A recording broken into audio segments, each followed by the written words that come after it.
नमस्कार, हार्दिक स्वागत छ। खबर सुरु गरौं मुख्य खबरका शीर्षकबाट।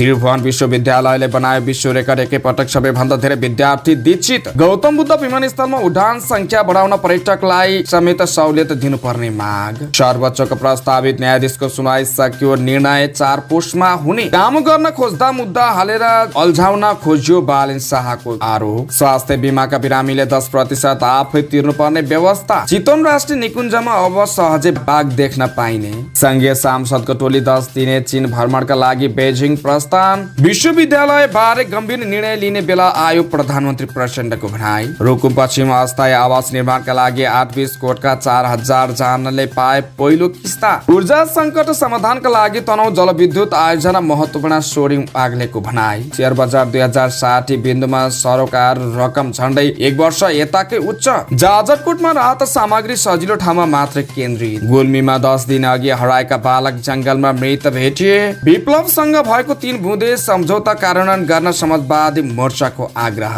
बाँकेको कोहलपुरमा टिप्परले ठक्कर दिँदा 13 जना घाइते। 22 मङ्सिर यताको डेटा रिकभर भएन, एनओसी लिन पुनः आवेदन दिनुपर्ने। विवाह पञ्चमीका यात्रीको चापले जनकपुर स्थित बङ्गाहासम्मको रेल सेवा बन्द। पुसका लागि 18 वटा वाणिज्य ब्याङ्कहरूले ब्याज दर घटाए। र फुटबल प्रतियोगिताबाट उठेको 20% रकम खेलाडीलाई दिइने। अब समाचार विस्तारमा। त्रिभुवन विश्वविद्यालयले विश्व रेकर्ड कायम गरेको छ। एकैपटक सबैभन्दा धेरै विद्यार्थी दीक्षित गराएकोमा गिनिज बुक अफ वर्ल्ड रेकर्डले विश्वविद्यालयलाई प्रमाणपत्र दिएको हो। यो वर्ष त्रिभुवनबाट 73,749 विद्यार्थी दीक्षित हुन योग्य थिए। सोमबार त्रिपुरेश्वरको दशरथ रङ्गशालामा भएको 49औं दीक्षान्त समारोहमा 12,415 विद्यार्थी दीक्षित भएको विश्वविद्यालयले जनाएको छ। गिनिज बुक अफ वर्ल्ड रेकर्डले विश्वविद्यालयका कार्यवाहक उपकुलपति प्राध्यापक डाक्टर शिवलाल भूषाललाई विश्व रेकर्डको प्रमाणपत्र उपलब्ध गराएको छ। आजको दीक्षान्त समारोह अवलोकन गर्न गिनिज बुक अफ वर्ल्ड रेकर्डका प्रतिनिधि नेपाल आएका थिए। भैरहवा स्थित गौतम बुद्ध अन्तर्राष्ट्रिय विमानस्थलमा उडान संख्या बढाउन यस विमानस्थलमा यात्रा गर्ने पर्यटकलाई समेत सहुलियत दिनुपर्ने माग निजी वायुसेवा कम्पनीले गरेका छन्। गौतम बुद्ध अन्तर्राष्ट्रिय विमानस्थल भैरहवालाई पूर्ण क्षमतामा चलाउने सम्बन्धमा सोमबार संस्कृति, पर्यटन तथा नागरिक उड्डयन मन्त्रालयमा आयोजित कार्यक्रममा निजी क्षेत्रका वायुसेवा कम्पनीले वायुसेवा कम्पनीसँगै पर्यटकलाई समेत सहुलियत दिनुपर्ने माग गरेका हुन्। सोमबार मुख्य सचिव वैकुण्ठ अर्यालको उपस्थितिमा लुम्बिनी प्रदेशका मुख्यमन्त्री डिली बहादुर चौधरी, पर्यटन मन्त्री सुधन किराँती र राज्य मन्त्री सुशीला शिरपाली ठकुरीले नेपाल वायुसेवा निगम निजी वायुसेवा सञ्चालक कम्पनी, लुम्बिनी प्रदेशका होटल व्यवसाय, पर्यटन व्यवसाय, सिद्धार्थ उद्योग वाणिज्य संघ, नेपाल नागरिक उड्डयन प्राधिकरणका प्रतिनिधिसँग छलफल गरेका छन्। विमानस्थल पूर्ण क्षमतामा सञ्चालनका लागि मन्त्रालयले आवश्यक नीतिगत कामलाई अगाडि बढाउने निर्णय बैठकले गरेको छ। सो अवसरमा भैरवा विमानस्थलका प्रधान न्यायाधीश महानिर्देशक हंसराज पाण्डेले विमानस्थलको अवस्था बारे जानकारी गराएका थिए। निजी विमान सञ्चालकले नयाँ विमानस्थलमा जहाज सञ्चालक र पर्यटकलाई समेत सहुलियत दिनुपर्ने बताएका हुन्। लुम्बिनी प्रदेशका मुख्यमन्त्री डिली बहादुर चौधरीले संहितापछि पनि भैरहवा विमानस्थल पूर्ण रूपमा सञ्चालन हुन नसक्नु केन्द्रीकृत मानसिकताको उपज भएको बताएका छन्। सर्वोच्च अदालतको न्यायाधीशमा सिफारिस 6 जनाको संसदीय सुनवाई सकिएको छ। गत शुक्रबार सुरु भएको सुनवाई सोमबार सकिएको हो। अब उनीहरूको नाम अनुमोदनका लागि 4 पुसमा अर्को बैठक बस्ने सुनवाई समितिले निर्णय गरेको छ। न्याय परिषदले सर्वोच्च अदालतको न्यायाधीशमा सारङ्गा सुवेदी, अब्दुल अजिज मुसलमान, महेश शर्मा पौडेल, टेक प्रसाद ढुङ्गाना, सुनिल पोखरेल र बालकृष्ण ढकालको नाम सिफारिस गरेको थियो। काठमाडौँमा नगरपालिकाका प्रमुख बालेन शाहले महानगरपालिकाको काम केन्द्र र प्रदेश सरकारले अवरोध गरेको गुनासो गरेका छन्। सोमबार ललितपुर महानगरपालिकाको 105औं स्थापना दिवसको अवसरमा ललितपुरमा आयोजित समारोहमा प्रमुख बालेनले केही काम गर्न खोज्दा मुद्दा हाल्ने गरिएको गुनासो गरे। उनले संघ र प्रदेशले गर्ने काम स्थानीय सरकारले गर्दा खुसी हुनुपर्नेमा झनै अल्झाउने काम भइरहेको दुखेसो पोके। उनले काठमाडौँ उपत्यकाको फोहोर व्यवस्थापनका लागि आवश्यक कानुन निर्माणमा सरकारले कुनै पहल पहल नगरेको टिप्पणी गर्दै 5 मिनेटदेखि 1 घण्टासम्म हुने काम पनि संघ सरकारले नगरेको आरोप लगाए। प्रमुख बालिनले बन्चरे ढाँडाको फोहोर व्यवस्थापनका लागि कानुनी अडचन रहेकाले त्यसलाई फुकुवा गर्न प्रधानमन्त्री पुष्पकमल दाहालसँग आग्रह गरे। उनले काठमाडौँका खोला अतिक्रमण मुक्त बनाउन सरकारले आवश्यक पहल गर्नुपर्ने बताएका थिए। प्रमुख बालिन शाहले कुनै अतिक्रमण स्थानीय तहले रोक्न सक्छौं, तर खोला अतिक्रमण सम्माननीय ज्यूले चाहनु भयो भने अर्को कार्यक्रममा जान लाग्ने समय जतिमा समाधान हुन्छ। 5 मिनेटदेखि 1 घण्टामा सकिन्छ। उनले उपत्यकाको सुन्दरतालाई बढाउन उपत्यकाका सबै महानगरपालिकाको विकास एकैपटक हुनुपर्नेमा संघीय र स्थानीय कानुन बाजिएका कारण असहज भएको बताए। उनले काठमाडौँ महानगरलाई उज्यालो बनाउन खोज्दा प्रदेश सरकारले मुद्दा हालेको भन्दै असन्तुष्टि व्यक्त गरेका थिए।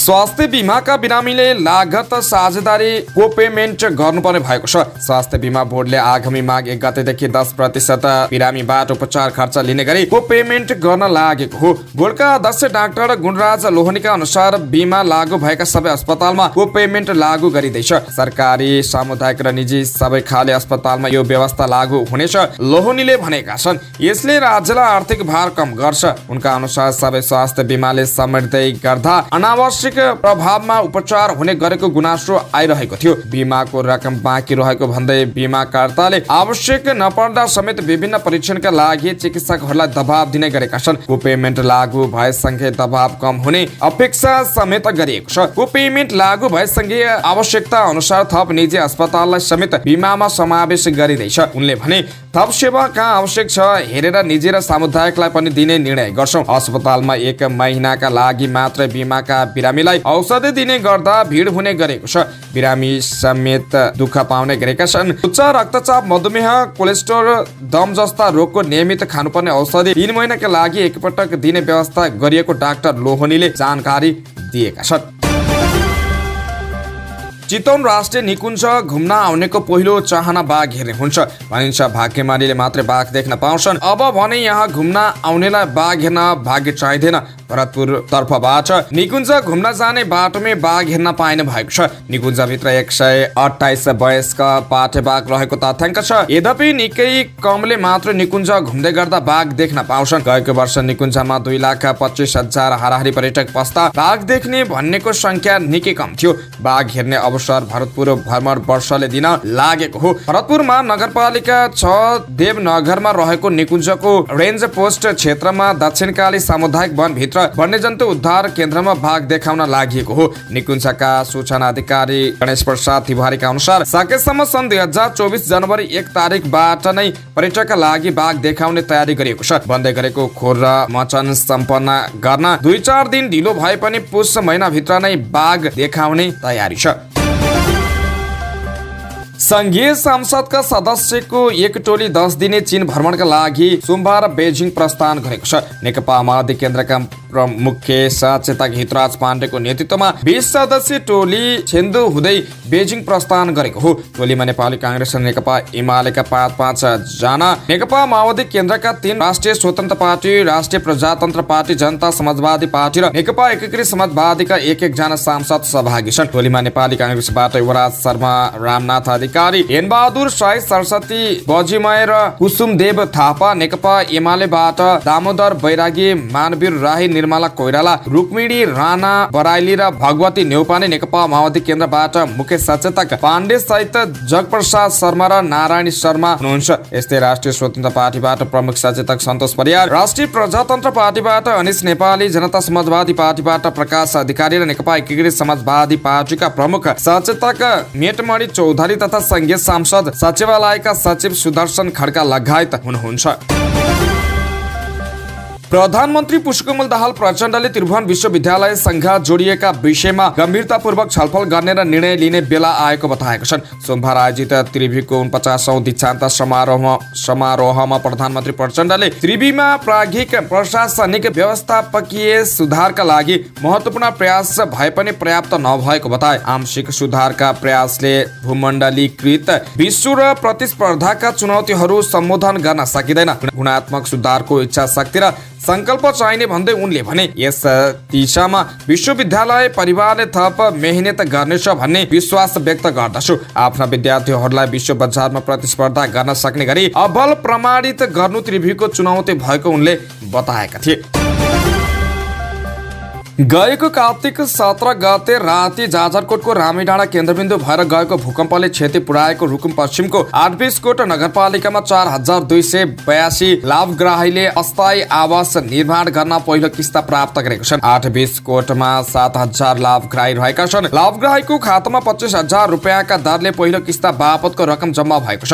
अस्थायी आवास निर्माण गर्न पहिलो किस्ता बापत 25,000 रुपियाँका दरले लाभग्राहीलाई 10,70,50,000 रुपियाँ खातामा पठाइएको 8 कोट नगरपालिकाका निमित्त प्रमुख प्रशासकीय अधिकृत मणिराज शाहले जानकारी दिनुभयो। उहाँका अनुसार जिल्ला विपद व्यवस्थापन कोषबाट भने 7,000 लाभग्राहीका लागि पहिलो किस्ताबाट 17,50,00,000 रुपियाँ प्राप्त भएको छ। जिल्ला विपद व्यवस्थापन कोषबाट प्राप्त भएको बाँकी रकम पनि लाभग्राहीको ब्याङ्कमा खाता सञ्चालन हुने बित्तिकै पठाइने शाहले जानकारी दिनुभयो। नगरपालिका अस्थायी आवास निर्माण गर्न 9,962 लाभग्राहीको संख्या यकिन भएको छ। जिल्ला विपद व्यवस्थापन कोषबाट पहिलो किस्ता बापत अझै 2,962 लाभग्राहीको लागि रकम आउन बाँकी रहेको प्रशासकीय अधिकृत शाहले जानकारी दिनुभयो।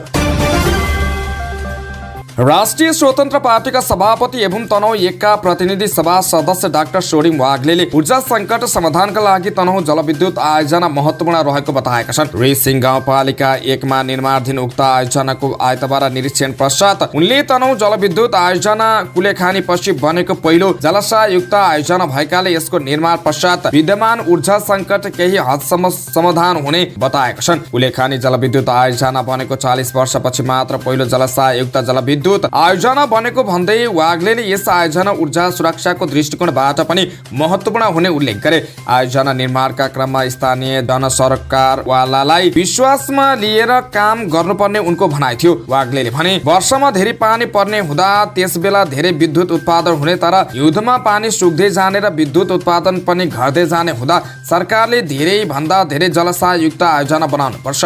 बुढी गण्डकी र नलसिंहगढ विद्युत आयोजना जलाशयुक्त भएका त्यसको पनि चाँडै निर्माण गर्नुपर्नेमा उनले जोड दिएका छन्। सोमबार शेयर बजारको परिसूची नेप्से 38 अङ्क बढेको छ। सो अङ्कको वृद्धिपछि नेप्से 2060 बिन्दुमा कायम भएको छ। परिसूचीका अलावा कारोबार रकम पनि बढेको छ। अघिल्लो दिन 5 अर्ब 15 करोड रुपियाँ बराबरको कारोबार भएकोमा सोमबार 6 अर्ब 86 करोडको कारोबार भयो। यो कारोबार रकम झन्डै 1 वर्ष यताकै उच्च हो। गत 26 पुस 2079 मा 7 अर्ब 29 करोडको कारोबार भएको थियो। सोमबार कुल 165 कम्पनीको मूल्य बढ्दा 72 को घट्यो भने 5 को स्थिर रह्यो। अघिल्लो दिनसम्म हाइड्रो पावर समूहमा आकर्षण देखिएकोमा यस दिन माइक्रो फाइनान्स समूहमा लगानीकर्ताको आकर्षण देखिएको छ। माइक्रो फाइनान्स समूह सबैभन्दा धेरै 5.5% बढ्यो। त्यस्तै बैंकिङ 2.0, विकास बैंक 1.8, फाइनान्स 2.5, होटल तथा पर्यटन 3.2, लगानी 3.1, उत्पादन 2.8, अन्य 1.6 र व्यापार समूह 0.8% घट्यो। यस दिन 9 कम्पनीको मूल्य 10% बढ्यो। बोटलर्स नेपाल, बालाजु, सूर्यज्योति लाइफ इन्स्योरेन्स, स्वरोजगार लघुवित्त, जीवन विकास लघुवित्त, बीपीडब्ल्यू लघुवित्त, हाथवे इन्भेस्टमेन्ट, मुक्तिनाथ कृषि कम्पनी, नेरुडे लघुविद्युत, धौलागिरी लघुवित्तको मूल्य 10% बढ्यो। धेरै मूल्य घट्ने कम्पनीमा हाइड्रो पावर समूहका कम्पनीहरू अगाडि रहे। हिमालयन हाइड्रो पावर पार्टनरको 7.8, दोस्ती पावरको 6.5, अपर स्याङ्गोको 5.3, मोदी इनर्जीको 4.6 र माइखोला हाइड्रो पावरको 4.3% मूल्य घटेको छ। कारोबार रकमका आधारमा Himal, Dolakha hydro power, Sonapur cement, Soaltee hotel, Shivam cement र घोराई सिमेन्ट क्रमशः अगाडि रहे। त्यस्तै गत कार्तिक 17 गते गएको भूकम्पबाट जनधनको क्षति भएका ठाउँ सहयोगका लागि गरिएका प्रयास सजिलो ठाउँमा बढी केन्द्रित भएको आरोप लागेको छ। दुर्गम भन्दा सुगम मात्र सहयोग निकाय केन्द्रित भएको बारेकोट गाउँपालिकाका अध्यक्ष वीरबहादुर गिरीले बताए। सबैभन्दा बढी चिसो तथा दुर्गम पालिका बारेकोट भए पनि राहत वितरण तथा अस्थायी आवास निर्माणमा समेत पक्षपात भएको अध्यक्ष गिरीको आरोप छ। भूकम्पको केन्द्रबिन्दु बारेकोट 1 रामी डाँडामा रहेको थियो।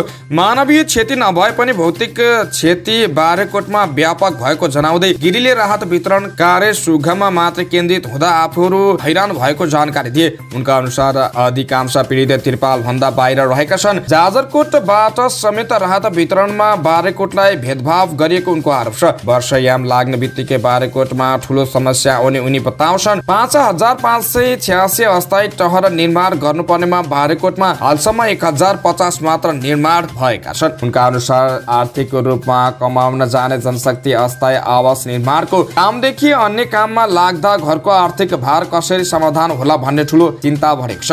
विद्यालय सञ्चालन गर्नका लागि टेन्ट ल्याएर राखेको भए पनि त्यसमा प्रयोग हुने अन्य सामान नहुँदा हैरानी भएको अध्यक्ष गिरीले बताएका छन्। गुल्मीमा 10 दिनदेखि हराइरहेको बालक जंगलमा मृत फेला परेका छन्। जिल्लाको चन्द्रकोट गाउँपालिका 3 हरा चौरका 6 वर्षका बालक मृत अवस्थामा जंगलमा फेला परेको प्रहरीले जनाएको छ। मङ्सिर 22 गते घरबाट हराएका बालकलाई खोज्ने क्रममा घर नजिकैको गगन गौडा भन्ने जंगलमा मृत अवस्थामा फेला परेका थिए। बालक जंगलमा मृत फेला परे पश्चात थप अनुसन्धानका लागि जिल्ला प्रहरी कार्यालय गुल्मीबाट प्रहरी नायब उपरीक्षक डीएसपी डिली नारायण पाण्डे सहितको टोली घटनास्थलतर्फ गएको छ। बालकको घर नजिकै जंगल रहेको प्रहरीले जनाएको छ। बालक दृष्टिबिन रहेका थिए। समाजवादी मोर्चाले नेत्र विक्रम चन्द विप्लव नेतृत्वको नेकपासँग भएको 3 बुँदे सम्झौता कार्यान्वयन गर्न सरकारसँग आग्रह गरेको छ। जिल्ला अदालत काठमाडौँले 10 मङ्सिरमा नेकपा महासचिव विप्लव र प्रवक्ता खड्कबहादुर विश्वकर्मा लगायत नेता कार्यकर्ता विरुद्ध 35 दिनभित्र हाजिर हुन सूचना जारी गरेको थियो। अदालतबाट जारी भएको पक्राउ पुर्जीको विरोध गर्दै समाजवादी मोर्चाले सोमबार विज्ञप्ति मार्फत नेकपासँग भएको 3 बुँदे सम्झौता कार्यान्वयन गर्न आग्रह गरेको हो। केही दिन अघि नेपाल कम्युनिस्ट पार्टीका महासचिव कमरेड विप्लव सिंह र प्रवक्ता कमरेड प्रकाण्ड सिंह लगायतका नेता विरुद्ध काठमाडौँ जिल्ला अदालतले जारी गरेको आदेशप्रति समाजवादी मोर्चा नेपालको ध्यान गम्भीर रूपमा आकर्षित भएको छ। मोर्चाका संयोजक माधव नेपालले जारी गरेको विज्ञप्तिमा उल्लेख छ, मुलुकको वर्तमान राजनीतिक परिस्थितिमा यस प्रकारको कुनै पनि द्वन्द्व पैदा हुने स्थिति आउन नदिनका लागि नेपाल सरकार र नेपाल कम्युनिस्ट पार्टी बीच भएको 3 बुँदे सम्झौतालाई पूर्ण रूपमा कार्यान्वयन गर्न हामी नेपाल सरकार र सम्बन्ध पक्षलाई आह्वान गर्दछौं। बाँकेको कोहलपुर नगरपालिका 3 मोटो हवा नजिक टिप्परले भ्यानलाई ठक्कर दिँदा 13 जना घाइते भएका छन्। सोमबार बिहान पूर्व पश्चिम राजमार्ग अन्तर्गत कोहलपुरबाट बाँसगढी तर्फ जाँदै गरेको V1 J 447 नम्बरको भ्यानलाई पछाडिबाट टिप्परले ठक्कर दिँदा घाइते भएका हुन्। घाइते हुनेमा 12 बर्दिया नगरपालिका 7 की 31 वर्षीय सुनिता नेपाली, बसगढी नगरपालिका 4 बस्ने 36 वर्षीय रमेश थारू सुर्खेत, लेकबेसी 4 का 47 वर्षीय प्रेम चौधारा रहेका छन्। यस्तै गुलरिया 12 बर्दिया 9 की 20 वर्षीय अन्जु चौधरी, कोहलपुर 10 बस्ने 39 वर्षीय कमला कुमारी देवकोटा, बैजनाथ गाउँपालिका 6 बस्ने 31 वर्षीय अप्सरा बुढाथोकी, बैजनाथ गाउँपालिका 5 बस्ने 20 वर्षीय सपना परियार घाइते भएकी छिन्। यस्तै बाँसगढी नगरपालिकाकी 50 वर्षीय विष्णुकला खत्री, बाँसगढी नगरपालिका 2 बस्ने 20 वर्षीय प्रशान्ता विष्ट, बैजनाथ गाउँपालिका 6 बस्ने 30 वर्षीय करण डडेल, कोहलपुर नगरपालिका 5 बस्ने 40 वर्षीय टीका कुमारी डीसी, बैजनाथ गाउँपालिका 3 बस्ने 58 वर्षीय पठे एरी र म्याजिक चालक कोहलपुर 2 बस्ने 27 वर्षीय प्रदीप विक घाइते भएका छन्।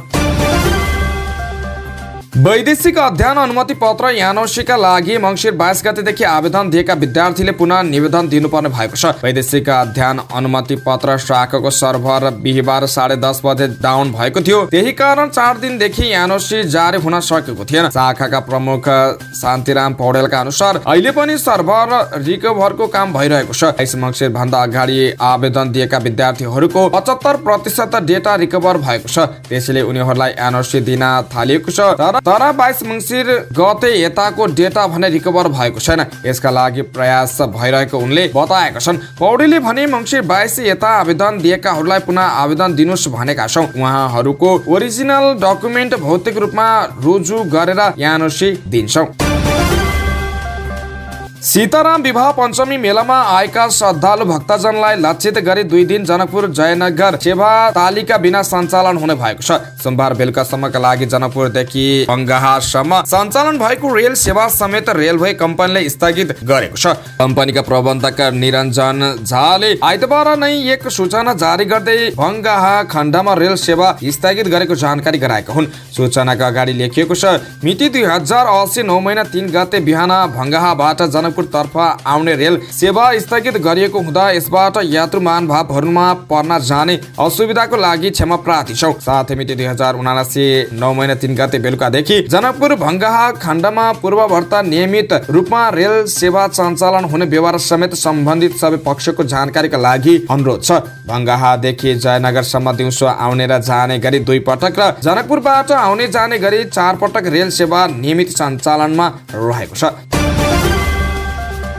लगानीयोग्य पुँजी थुप्रिन थालेपछि वाणिज्य बैंकहरूले निक्षेपको ब्याज दर घटाउन थालेका छन्। पुसमा बैंकहरूको ब्याज दर मङ्सिर महिनाको तुलनामा घटेको छ। पुस महिनाका लागि 20% 18 वाणिज्य बैंकहरूले ब्याज दर घटाएका हुन्। सबैभन्दा बढी हिमालयन बैंकले घटाएको छ।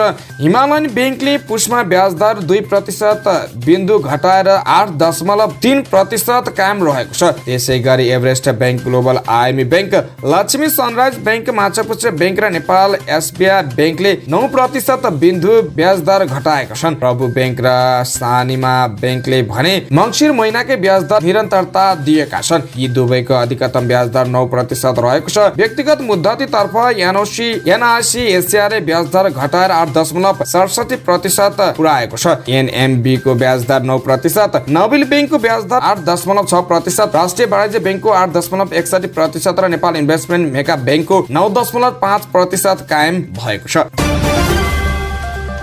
एन्फाले गर्ने फुटबल प्रतियोगिताबाट उठेको 20% रकम खेलाडीलाई दिने भएको छ। साधुबाट स्थित मुख्यालयमा अखिल नेपाल फुटबल संघ एन्फाको सोमबार जारी कार्यसमिति बैठकले उक्त निर्णय गरेको हो। प्रतियोगिताको टिकट बिक्रीबाट उठेको रकमको 20% रकम खेलाडीलाई दिने भएको स्रोतले जनाएको छ। यस्तै प्रतियोगिता दौरान कुनै पनि पास नभर्ने निर्णय पनि बैठकले गरेको छ। कुल 18 एजेन्डा रहे पनि सीईओ नियुक्तिको विषयलाई मुख्य प्राथमिकताको साथ हेरिएको छ। सीईओ नियुक्ति भन्ने शब्द नभए पनि कर्मचारी थप घटेको विषयमा एजेन्डा समावेश छ। वरिष्ठ उपाध्यक्ष वीरबहादुर खड्का सहित केही सदस्यले सुरुमै असन्तुष्टि जनाएपछि बैठक सुरु हुन भने ढिला भएको थियो।